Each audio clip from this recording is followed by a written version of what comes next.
I run a black-owned company. In other words, it's a minority-based company. Most of my employees are black or Hispanic, and I deliberately started that years ago because of the unfortunate dilemma of minorities in the workforce and in the entertainment field, where blacks generate billions of dollars. We don't often get the opportunity to reap the benefits from that money that we generate. And considering that I generate part of that billion, I'm going to take it back to the community that put me here in the first place. That's very important to me. It makes sense. It's like adding one and one together. It makes two.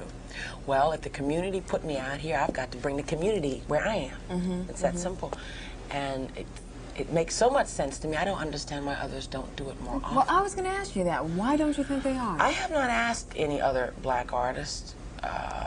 I don't know. I have witnessed other artists. I look at Tina Turner, and I have asked the company about her staff, and I know she has no black people on her staff, excluding one guy, I think, who takes care of her costumes and all. Diana Ross, I don't believe she has many blacks on her staff. I have seen her tour book and all, and you see photographs, unless they all stayed home the night they took the pictures. I don't know. But I think it stems from the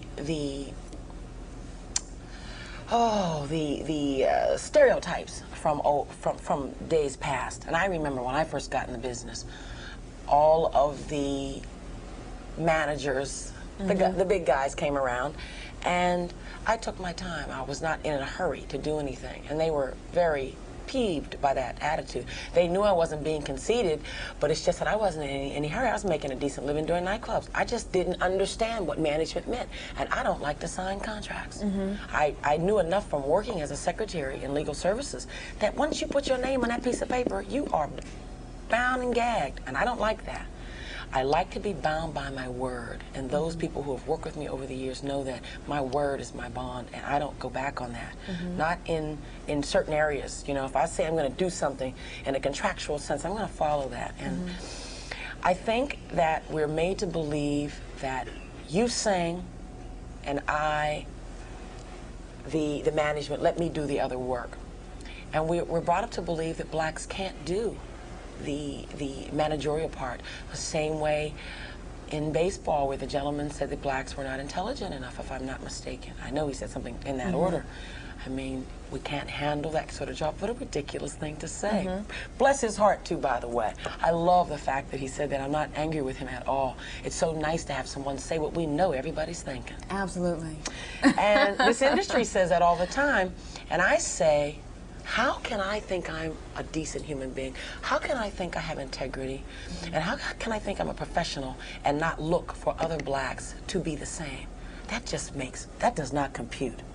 How can I say I love myself and not bring others along with me? Because there are lots of me's around. You know, there are lots of other people around who want to work hard and who are drug and alcohol free and who love their mothers and fathers and are good to their children. There are a lot of us, you know, so it's very important for me, and I've been doing it now. I've had my company for 10 years, and I've always had a company made up of that type of people, and it's worked wonderfully.